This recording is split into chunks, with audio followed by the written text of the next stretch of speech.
찬양하십시다. 어둠 속 헤매이던 내 영혼 갈 길 몰라 방황할 때에 주의 십자가 영광의 그 빛이 나를 향해 비추어 주셨네. 주홍빛보다도 붉은 내 죄 그리스도의 피로 씻기어 완전한 사랑 주님의 은혜로 새 생명 주께 얻었네.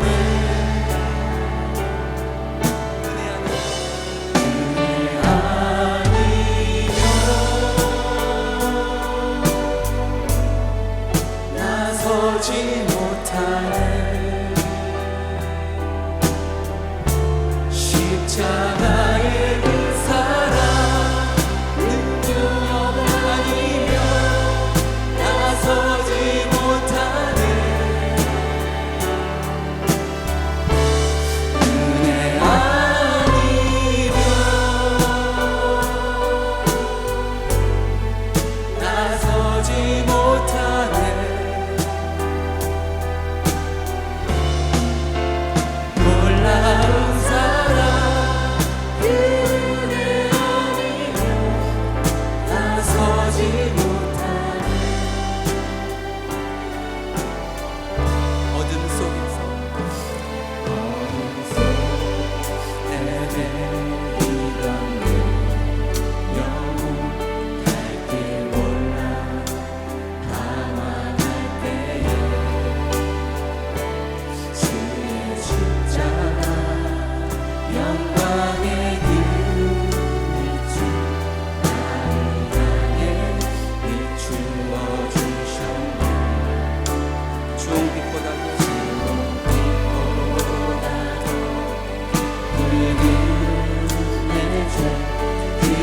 그리스도의 피로 씻기어 완전한 사랑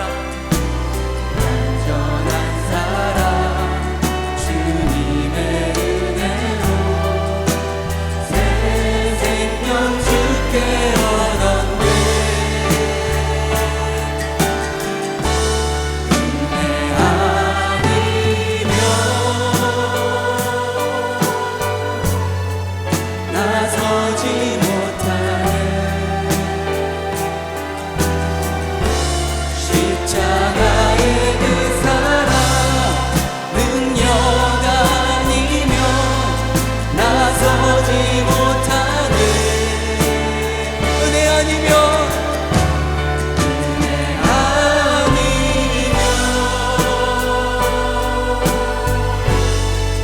나서지 못하네.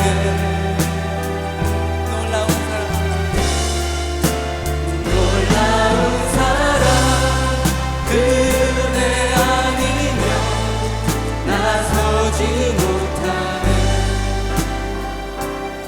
나의 노력과 의지가 아닌 나의 노력과 의지가 아닌 오직 주님의 그 뜻 안에서 의로운 자라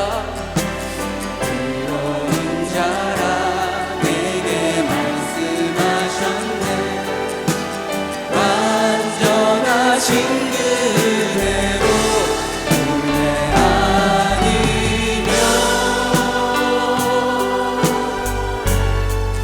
나서지 못하네. 십자가의 그 사랑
이렇게 인사하시겠습니다. 주님의 은혜입니다. 이 모든 것이 주님의 은혜입니다. 우리 죄 사하시고 우리를 구원했으니 우리 어찌 잠잠하리. 아멘. 다 일어나서 우리 기쁨으로 찬양하며 나가기 원합니다.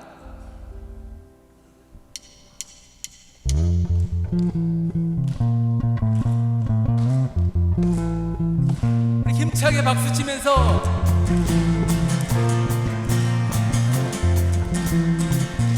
주날 구원했으니 어찌 잠잠하리. 기쁨에 찬송 드리리. 더 큰 소리로 주 내 죄 사했으니 어찌 잠잠하리. 기쁨에 경배 드리리. 주를 향한 나의 사랑 멈출 수 없네. 멈출 수 없습니다. 선포하며 주를 향한 나의 사랑 멈출 수 없네. 멈출 수 없습니다.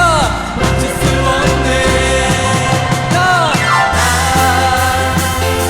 기쁨에 춤추리. 내 모든 슬픔 바꾸셨네. 나 기쁨에 춤추리. 내 모든 삶 주 안에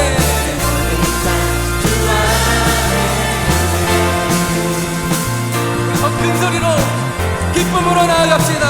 주 날 구원했으니 날 구원했으니 어찌 잠잠하리. 우리 기쁨으로 내 찬송 드리리. 할렐루야. 내 죄 사해 어찌 잠잠하리. 기쁨에 할렐루야. 주를 향한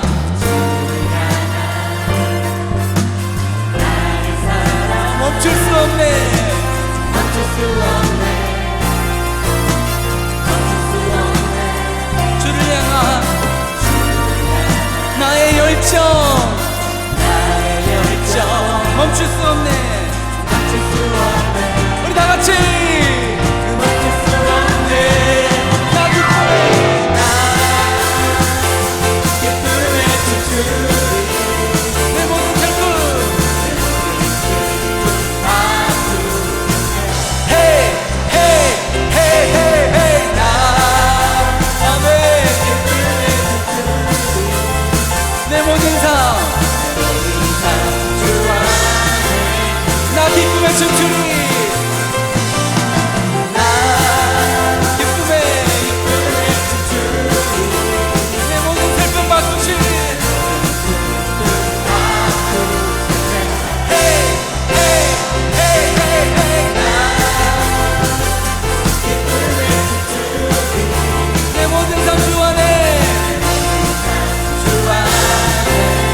주 임재로 나아갑시다. 주 임재하시는 곳에 임재하시는 곳에 우리 함께 찬양하리.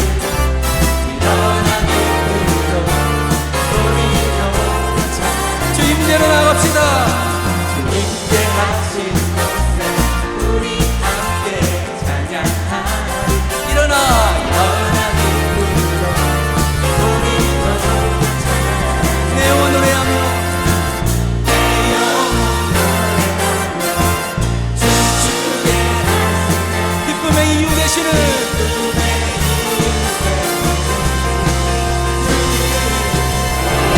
임재하시는 곳에 우리 함께 찬양하리. 일어나 기쁨으로 소리로 찬양. 다시 한번 주 임재하시는 곳에 임재하시는 곳에 우리 함께 찬양하리. 일어나 일어나 기쁨으로 소리로 찬양. 내 영혼 노래하며 내 영혼 노래하며 춤추게 하시는 춤추게 하시네. 기쁨의 이유 되시는 할렐루야. 주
우리의 기쁨의 근원 되시는 주님을 찬양합니다. 할렐루야. 아멘. 옆에 분들과 우리 주님이 기쁨의 근원 되십니다. 우리 인사 나누겠습니다. 할렐루야. 우리 마지막으로 찬양하면서 주님의 임재 가운데로 나아가길 원합니다. 하늘의 문 여시고 임하여 주시옵소서. 어린 양 찬양하며 나아갑니다. 이 마음으로 찬양하겠습니다.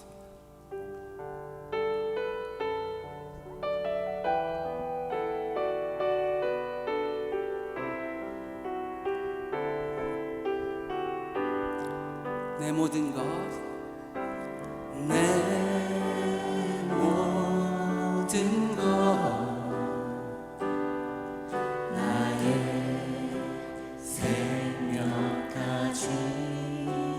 주님 앞에 다 드립니다. 다 주님 앞에 드립니다. 주 임재 안에서 임재 안에서 이제 내 영혼 자유 내가 주의 거룩한 이름을 높이며 예배하리.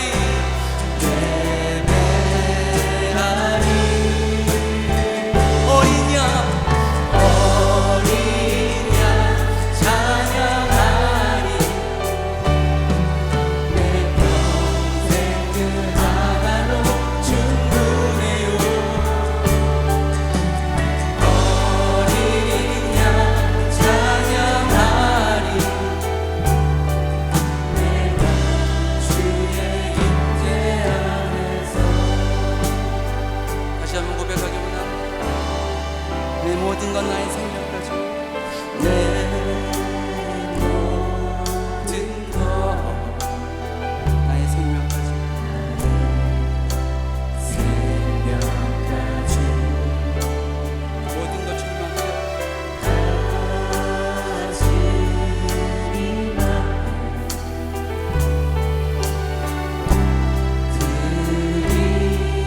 드립니다 그런 마음으로 오른손 들고 주 임재 안에서 이제 내 영혼 자유 내가 주의 거룩한 이름을 높이며 주님을 예배합시다.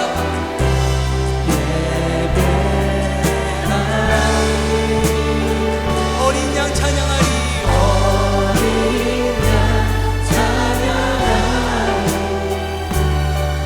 내 평생 그 하나로 충분해요 어린 양 찬양하리. 어린 양 찬양하리 내가 주의 임재 안에서 우리 목소리로 마지막으로 어린 양 찬양하리. 어린 양 찬양하리 내 평생 그 하나로 충분해요 어린 양 찬양하리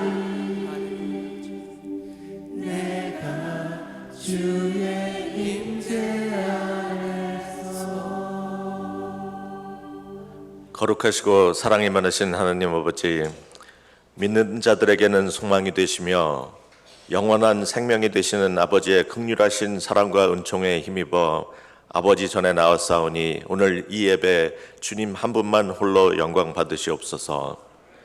자비로우신 하나님, 하나님의 뜻을 거스리고 세상의 극단적인 자기 중심적 사고로 인하여 이웃을 사랑하고 배려하기보다는 나의 편리함과 개인적인 행복만을 추구하며 하나님의 말씀을 멀리하는 교만에 빠져 영적으로 죽어있는 저희 모두를 주님 앞에 고백하며 회개합니다.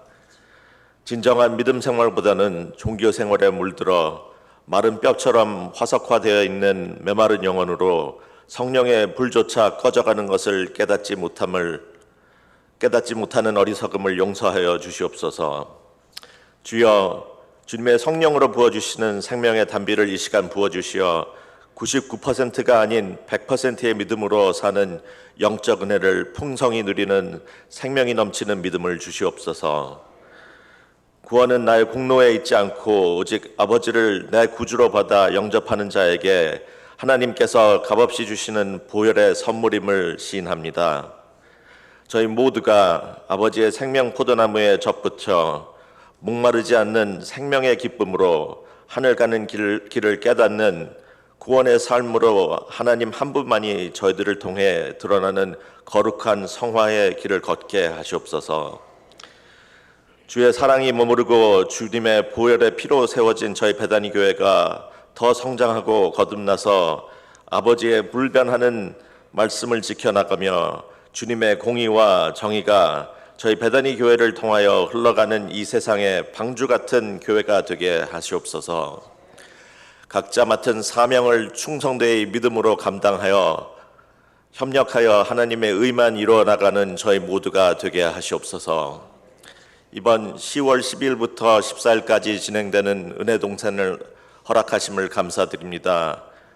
이번 은혜동산을 통하여 하나님께서 창세기 전부터 얼마나 저희를 사랑하셨는지, 저희 구원을 위해 십자가에서 얼마나 처절한 희생을 치르셨는지 믿고 깨닫는 은혜를 허락하여 주시옵소서.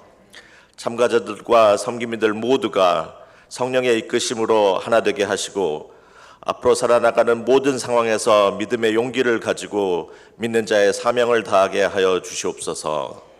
주님의 몸된 교회를 위해 각자에게 주신 은사를 가지고 기쁜 마음으로 사역을 감당할 기회를 주시니 감사합니다. 2주 후에 있을 사역 박람회를 통해 교회 공동체 안에서 저희 모두가 봉사와 헌신으로 주님의 뜻을 높이는 삶을 사는 데 부족함이 없게 하여 주시옵소서. 오늘 이 시간 주의 제단에서 잠자는 자여 깨어나라 라는 주제로 말씀을 전하실 백승림 담임 목사님께 성령의 기름을 부으시고 강단에서 말씀이 선포될 때 구원의 확신이 없는 자에게는 이 말씀이 살아계신 하나님의 말씀으로 들려지게 하시며 믿음이 연약한 자에게는 우리 주 예수 그리스도가 믿어지는 은혜를 내려 주시옵소서. 오늘 예배를 위해 정성껏 준비한 주영광 찬양대와 이클레시아 찬양팀의 찬양을 받으시옵고 찬양을 듣는 모든 성도들에게는 신앙의 고백이 되게 하시고 대원 한 사람 한 사람의 수고와 기도를 기억하시고 그들의 입술에서 찬양이 끊이지 않는 축복을 내려 주시옵소서. 오늘 예배를 위해 수고하시는 목사님들과 보이지 않는 각 처소에서 봉사하시는 모든 손길들을 주님 친히 안수하여 주시고 이 예배를 통해 하나님께 드리는 예배의 기쁨을 마음껏 경험하는 은혜를 내려 주시옵소서. 이 모든 말씀 오늘도 우리 안에서 살아 역사하시며 끊임없는 사랑으로 세상 끝날까지 불변하시는 예수 그리스도의 이름으로 기도드립니다. 아멘. 다 같이 합독하겠습니다. 너희가 전에는 어둠이더니 이제는 주 안에서 빛이라. 빛의 자녀들처럼 행하라. 빛의 열매는 모든 착함과 의로움과 진실함에 있느니라. 주를 기쁘시게 할 것이 무엇인가 시험하여 보라. 너희는 열매 없는 어둠의 일에 참여하지 말고 도리어 책망하라. 그들이 은밀히 행하는 것들은 말하기도 부끄러운 것들이라. 그러나 책망을 받는 모든 것은 빛으로 말미암아 드러나나니 드러나는 것마다 빛이니라. 그러므로 이르시기를 잠자는 자여 깨어서 죽은 자들 가운데서 일어나라. 그리스도께서 너에게 비추이시리라 하셨느니라. 아멘. 하나님의 말씀입니다. 주 영광 찬양대의 찬양 후에 담임 목사님께서 잠자는 자여 깨어나라는 제목으로 말씀 선포하실 적에 많은 은혜 받으시기 바랍니다.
할렐루야.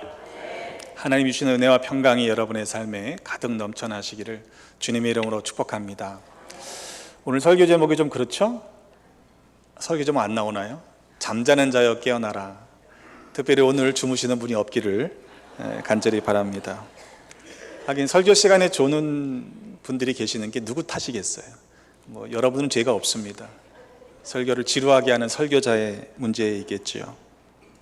어떤 분들은 그렇게 생각하십니다. 사랑하는 자에게 잠을 주시니까 이제 잠을 자도 괜찮다. 근데 이게 같은 맥락의 이야기가 아닙니다. 어떤 분들은 아예 처음부터 작정하시고 주무세요. 여러분 한번 생각해 볼 필요가 있습니다. 이게 과연 졸음의 문제인가 아니면 영적인 문제인가? 전에 보면 그런 분들이 계시더라고요. 설교가 딱 시작하면요 스르륵 자동으로 눈이 감겨요. 그리고 기가 막히게 설교가 끝나면 눈이 딱 떠지는 것이 습관인 분들이 있습니다. 이게 피곤한 날이 있지 않습니까? 졸음이 쏟아지듯 몰려와서 감당이 안 되는 날들이 사실은 있습니다. 그런데 그것이 만약 반복되는 습관이라면 과연 내가 영적으로 깨어있는지 한번 점검해 볼 필요가 있다고 생각이 듭니다. 예전에 교회 교인 중에 그런 분이 있으셨어요. 그분은 항상 설교가 시작되면 눈을 감으세요. 내내 감고 들으세요. 그래서 제가 모범을 좀 보이셔야 될 분이라서 여쭤봤어요. 왜 그렇게 눈을 감고 설교를 들으십니까? 그랬더니 당신은 눈을 감아야 집중이 된대요. 그럴 수 있잖아요, 그죠? 여러분 음악 감상을 할 때도 눈을 감고 이렇게 들으면 시선이 뺏기지 않으니까 집중해서 들을 수 있잖아요. 근데 이렇게 눈을 감고 들으시다가 제가 좀 민감하거나 예민한 얘기를 하면요 눈을 번쩍 뜨시고 큰 눈으로 저를 째려보세요. 여러분 만약 정말로 더 간절하게 들으려면 눈을 꽉 감아야 되잖아, 더. 그죠? 한번 생각해 볼 필요가 있다고 한번 여러분들 스스로에게 물어보시기를 바랍니다. 만약 누군가 대화하는 상대를 앞에 두고 내가 눈을 감고 있다면 그게 과연 될 일인가 하는 것이죠. 제가 30대 중반쯤에 있었던 일입니다. 그때만 해도 젊은 목사였고 또 외부 집회를 나가본 경험이 없었어요. 그런데 선배 목사님이 전화를 하셔서 갑자기 저보고 당신 교회 부흥회 집회를 오라는 거예요. 제가 부흥사가 아니잖아요, 그죠? 그리고 그런 경험이 없어서 제가 사양을 했습니다. 제가 어떻게 선배 목사님 교회 가서 부흥회를 하겠습니까? 제가 사양을 했더니 이분이 하시는 말씀이 기도해보고 결정하라고 그러시더라고요. 이게 제가 거기 약하거든요. 새벽에 기도를 하는데 갑자기 제목이 떠오르고 본문이 막 떠오르는 거예요. 제가 속으로 이거 혹시 부흥회 하고 싶어서 하는 거 아닌가. 근데 말씀을 주시길래 순종하는 마음으로 제가 연락을 드려서 설교 제목과 본문을 이제 이메일로 보내드렸어요. 근데 나중에 그러시더라고. 집회가 끝나고 나서 목사님이 그 본문을 받고 제목을 받은 후에 그때부터 내가 은혜를 받았다, 이런 얘기를 해주셔서 제게 큰 격려가 되었던 적이 있습니다. 어쨌든 큰 교회는 아니었어요. 자그마한 교회였는데 강사가 가니까 접대를 받지 않습니까? 식사를 대접해 주시는데 장로님이 안 계시던 작은 공동체였습니다. 근데 권사님이 네 분이 나오셔서 식사를 접대해 주시는데 강사라고 왔는데 30대 중반에 젊은 목사잖아요. 그러니까 기대감이 있으실 수가 없죠, 그죠? 그래서 그냥 그러려니 하는 마음이 얼굴에 익혀지더라고요. 식사를 다 하고 났는데 하시는 말씀이 당신이 설교 시간에 자꾸 존다는 거예요.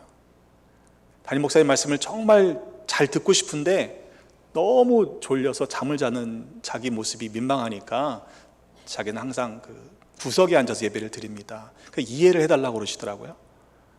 제가 밥을 먹었잖아요. 이해를 해드려야지 어떡하겠어요. 그래서 괜찮다고, 전 괜찮으니까 그렇게 이야기를 하고는 집회를 시작했습니다. 근데 집회가 시작되니까요 저 구석에 정말로 앉아 계시더라고요. 근데 안 조시는 거예요, 이분이. 그러더니 집회가 계속될 때마다 한 칸 한 칸씩 앞으로 도시더니 맨 마지막 시간에 제가 앞에 앉으시더라고요. 할렐루야. 이분이 은혜를 받았어요. 어떤 은혜를 받았냐면 자기가 예배 시간에 안 졸았다는데 은혜를 받은 거예요. 근데 여러분 생각해 보세요. 만약 이런 것이 자기의 영적 생활의 습관이 되었다면 이것은 단순히 졸음의 문제는 아닐 것입니다.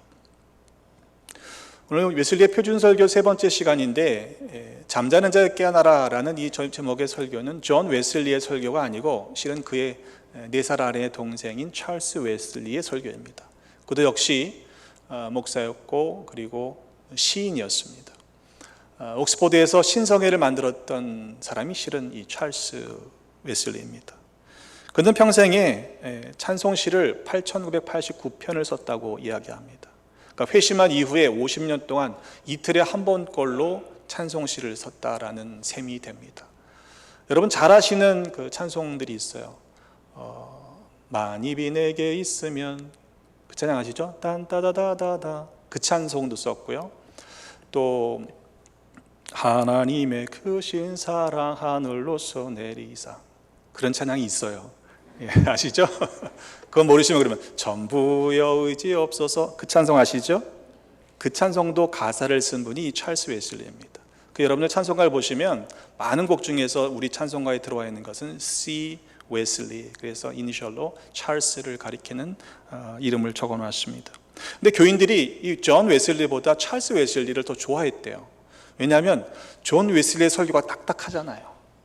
딱딱한 설교 듣는 것보다 은혜로운 위로가 되는 찬송을 더 썼던 찰스를 좋아했다라는 이야기가 있습니다. 자, 그런데 시는 보통 시어의 의미가 함축되어 있지 않습니까? 비유나 은유를 많이 쓰잖아요. 근데 시인이었던 그가 직설적으로 얘기하는 겁니다. 잠자는 자여 깨어나라. 잠자는 자여 깨어나라. 찰스 웨슬리는 잠을 영적인 나태함, 게으름, 그리고 무지한 상태라고 이해하고 있습니다. 왜냐하면 죄로 인해서 어두움 가운데 갇혀 있는 사람들은 잠이 깊이 든 것이라는 이야기예요. 영적으로. 여러분 잠이 깊이 드신 분들 중에 그냥 누가 업어가도 모르는 분들이 있죠, 그죠? 예. 안 깨어나요. 업어가도 몰라요. 진짜로 그렇게 주무시는 분들이 있더라고요. 잠이 들면 내가 지금 어떠한 상태인지를 알지 못한다는 것입니다. 잠이 들면 누가 나를 업어가도 모르는 상태가 되니까 영적으로 보면 사단이 공격하기 딱 좋은 대상이라는 이야기예요. 영적으로 깊은 잠에 빠지게 되면 자기가 지금 어두움에 타락한 죄 가운데 있다는 사실을 자각하지 못하는 상태가 된다는 것입니다. 그 예로 라우디게아 교회를 언급하고 있습니다. 라우디게아 교회가 악한 교회가 아닙니다. 외적으로 보면 누구에겐가 나쁜 일을 행했던 교회가 아닙니다. 조용했습니다. 합리적입니다. 좋은 성품으로 이전부터 내려오던 신앙을 잘 지켰던 교회입니다. 스스로 부자였습니다. 부족한 것이 없으니 스스로 생각하기를 우리 이 정도면 괜찮다 여겼던 교회입니다. 하지만 주님께서는 그 미지근한 교회를 향해서 꾸짖고 계십니다. 계시록 3장 17절로에 보면 네 곤고한 것과 가련한 것과 가난한 것과 눈먼 것과 벌거벗은 것을 알지 못한다. 강한 어조이세요.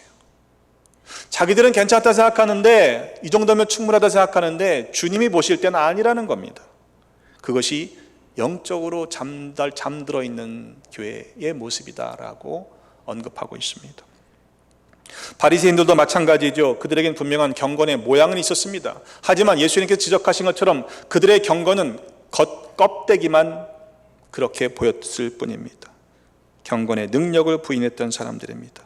그래서 회칠한 무덤이라고 말씀하셨죠. 겉은 번드르르 했는데 그 안에 썩은 것들이, 더러운 것들이 가득한 무덤이 너희들의 영적인 상태다라고 말씀하셨습니다.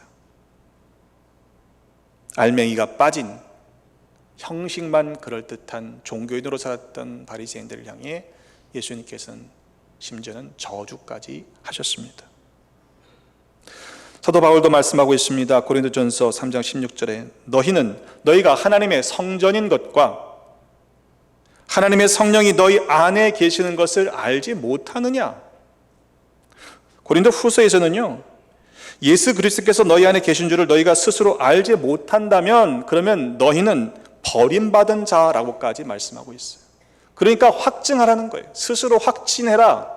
너희 안에 주님이 계시는 것을 너희가 알지 못하면 어찌 성령으로 거듭난 사람이라 말할 수 있겠느냐, 이 말씀입니다. 때문에 우리가 해야 할 것이 무엇입니까? 내가 영적으로 게을러 잠을 자고 있다면 영적인 나태함과 무지로부터 깨어나야만 합니다. 잠자는 자여 깨어나라.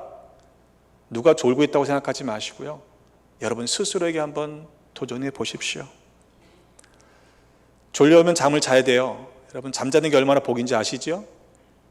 근데 잠은 잘수록 늡니다. 여러분들은 안 그러신가 보네요.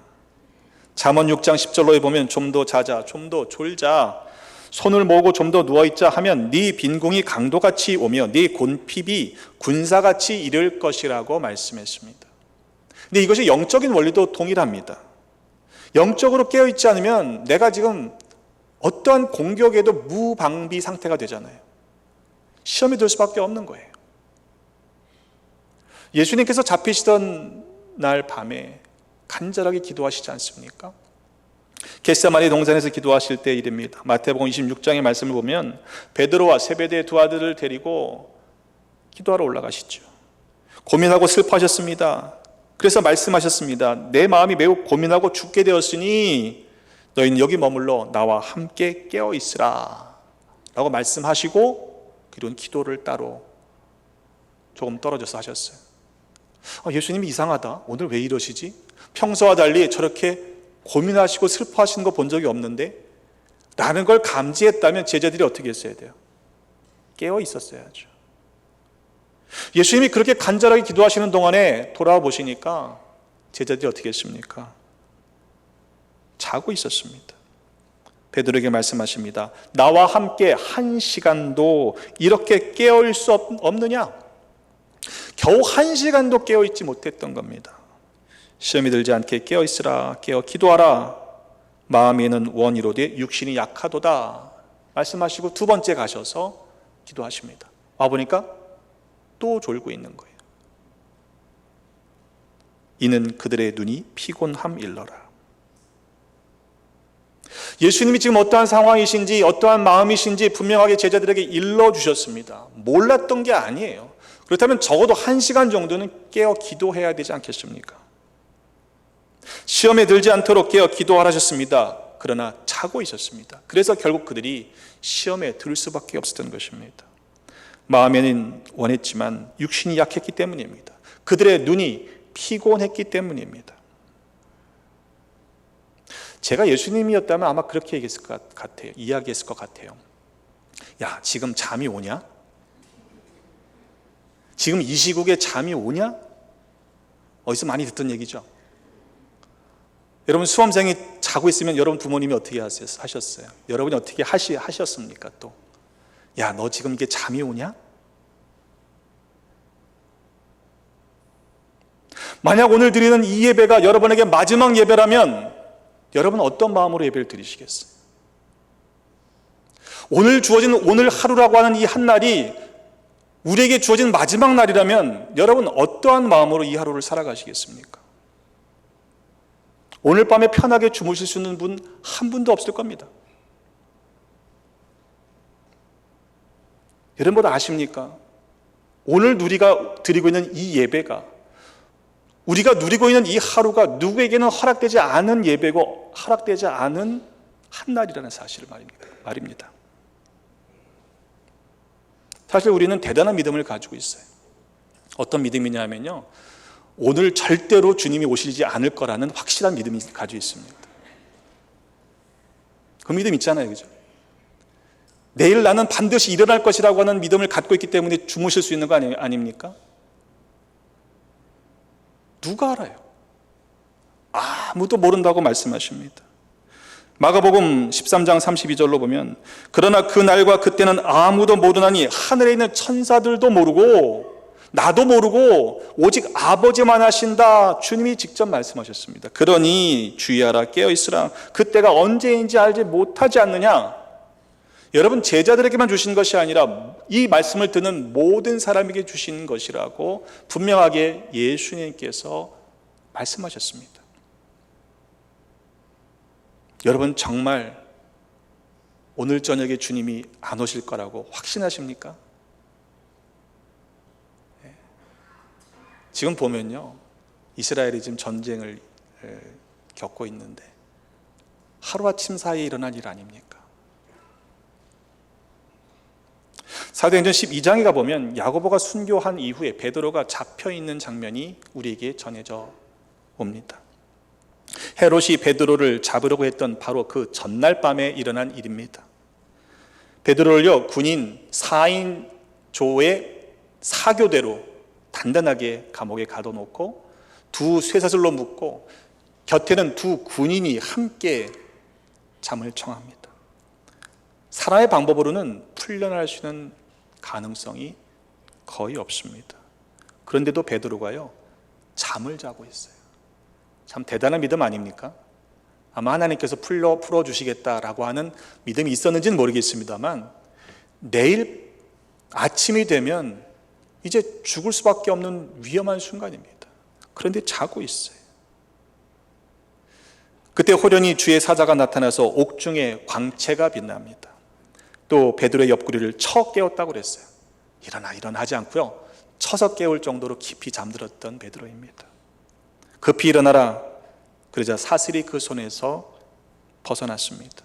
그리고 띠를 띠고 신을 신고 겉옷을 둘러입고 천사를 따라 나갑니다. 잠결에 얼떨결에 일어났잖아요, 그죠? 잠자다가. 그러니까 이게 지금 생시인지 잘 모르겠는 거죠. 그래서 환상이라고 생각했습니다. 따라가면서 첫째와 둘째 파수를 지나 시내로 통한 쇠문에 이르자 문이 열리는 겁니다. 그리고는 한 거리로 나왔을 때야 천사가 떠나간 후에 비로소 정신이 들었습니다.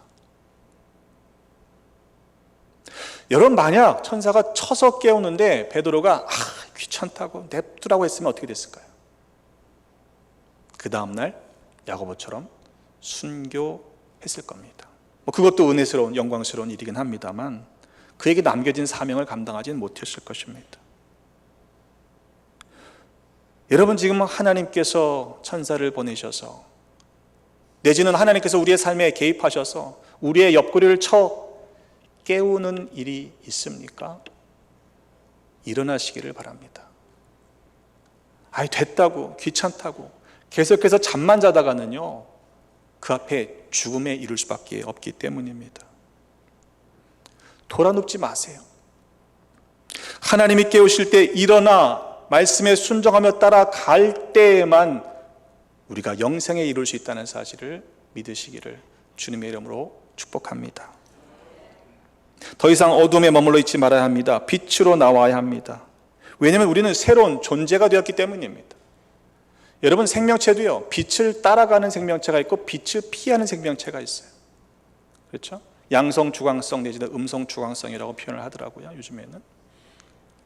우리가 새로운 존재가 되었다면 빛 대신 주님께로 나아가는 것이 맞지 않겠습니까?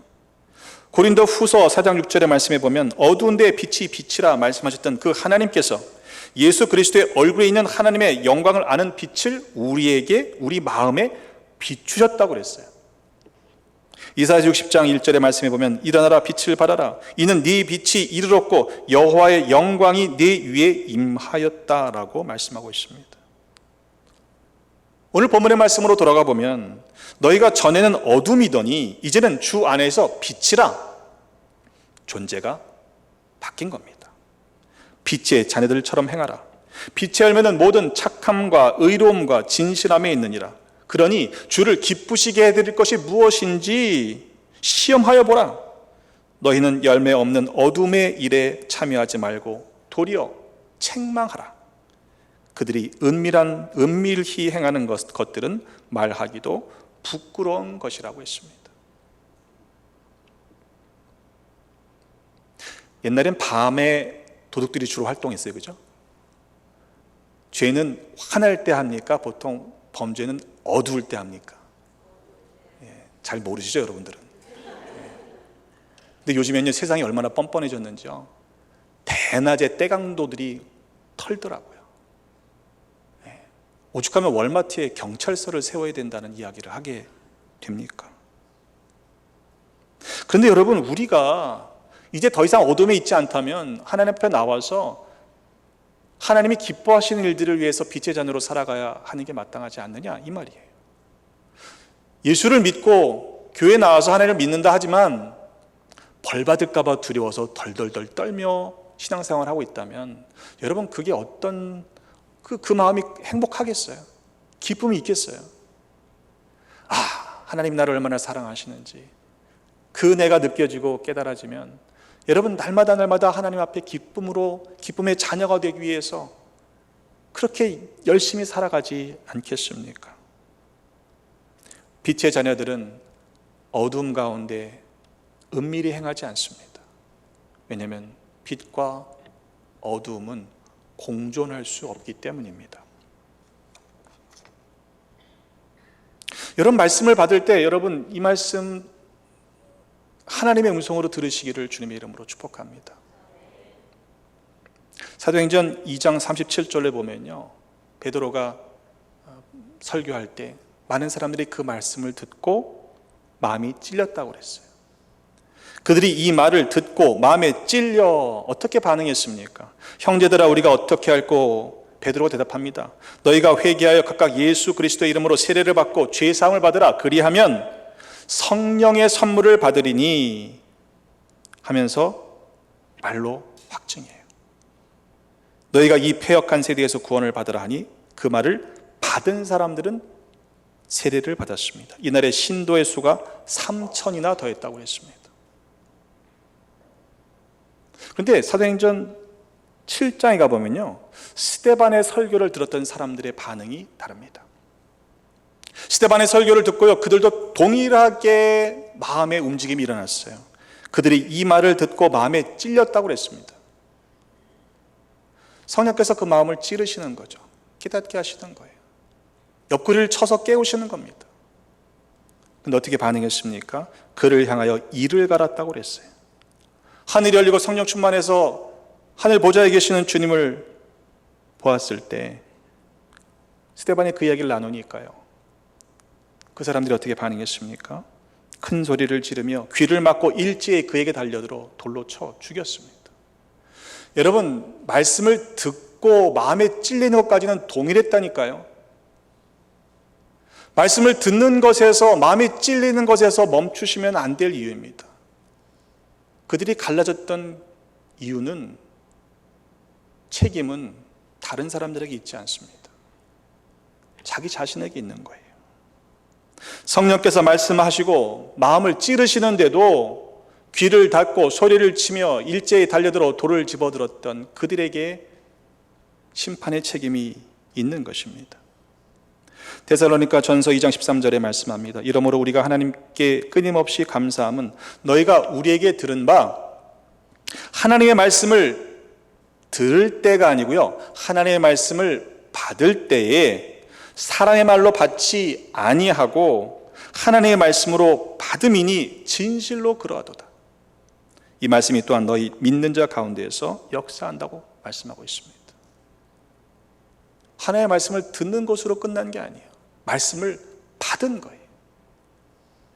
여러분, 우리 배단위 모든 지체들이 선포되는 말씀을 아멘으로 받으실 수 있는 믿음의 사람들이 되시기를 주님의 이름으로 축복합니다. 그래야 우리가 사는 거예요. 왜 하나님의 말씀이 우리의 삶에서 역사하지 않는 것입니까? 혹 우리가 믿음으로 받지 않았기 때문은 아닌지, 우리 스스로의 모습을, 신앙을 점검해 봐야 할 것입니다. 또한 우리는 세상적인 꿈에서 깨어나야 한다라고 찰스 웨슬리는 선포합니다.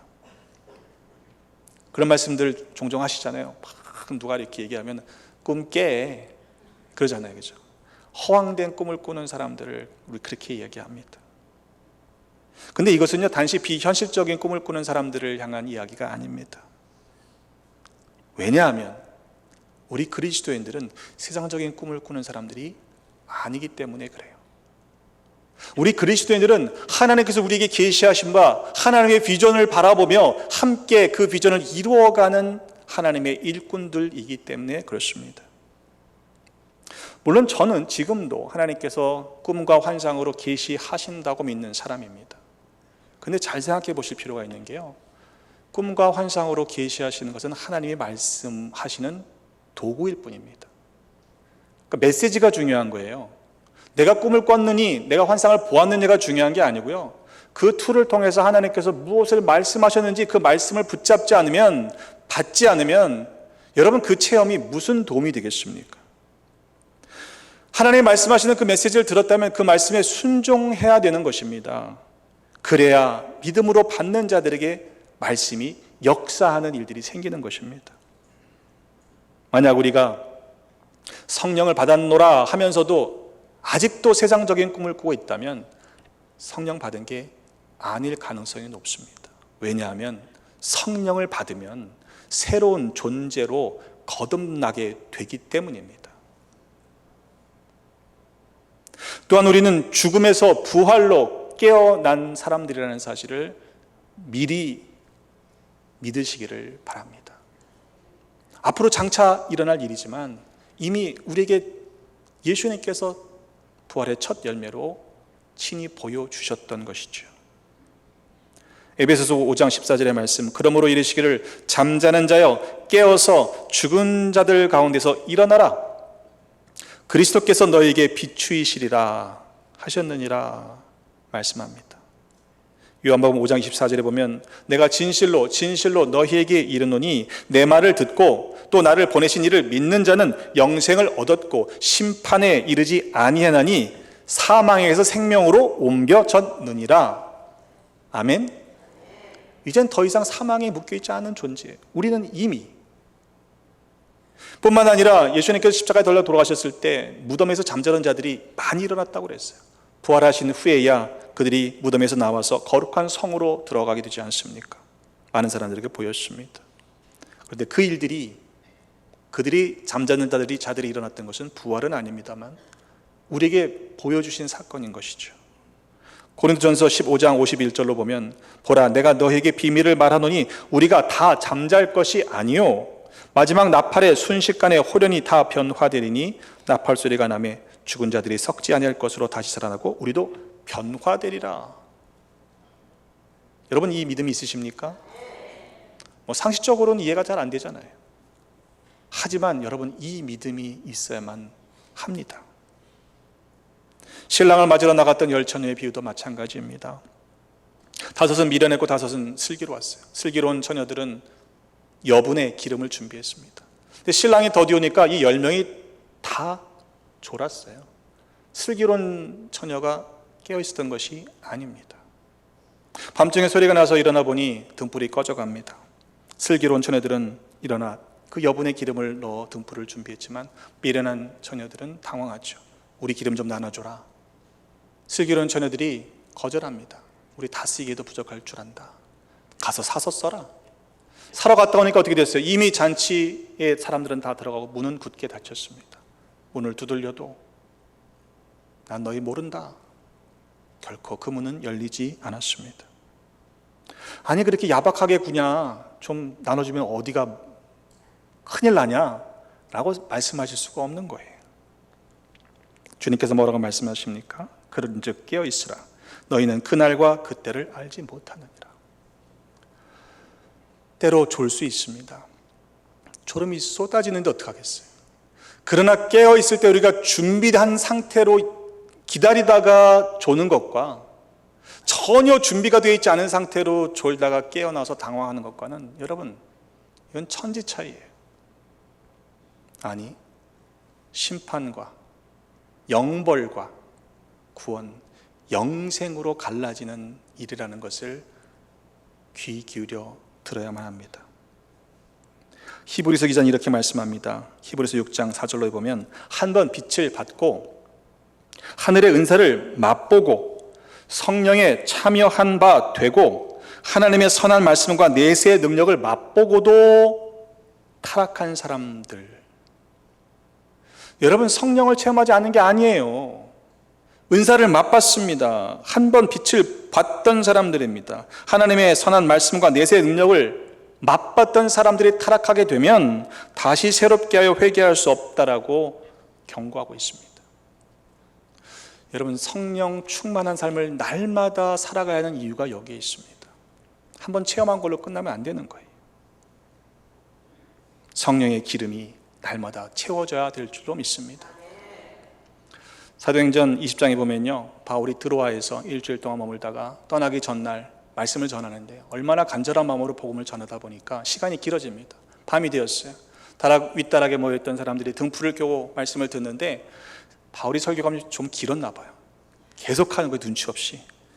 그러니까 강론하기를 더 오래 하니까 졸음을 이기지 못하고 창터에 걸터 앉아있던 유두고란 청년이 땅에 떨어져 죽지 않습니까? 죽었다고 그래서 분명히 내려가서 바울이 어떻게 했어요? 아느니까 살아났다. 성경을 이렇게 전해줍니다. 여러분, 제가 바울처럼 설교를 길게 안 하는 것을 감사하게 생각하시길 바랍니다.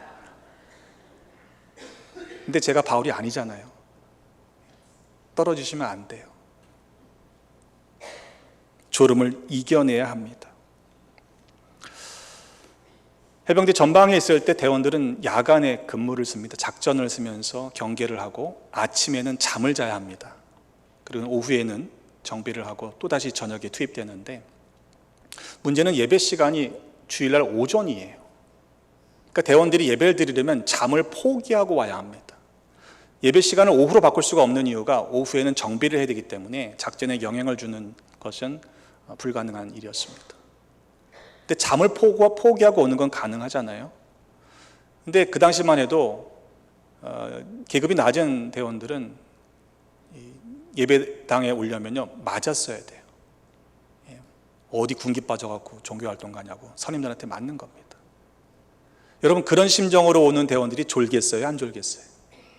맞고서 왔는데, 근데 제가 그랬어요. 하도 안쓰러워서 자라, 공개적으로 괜찮다.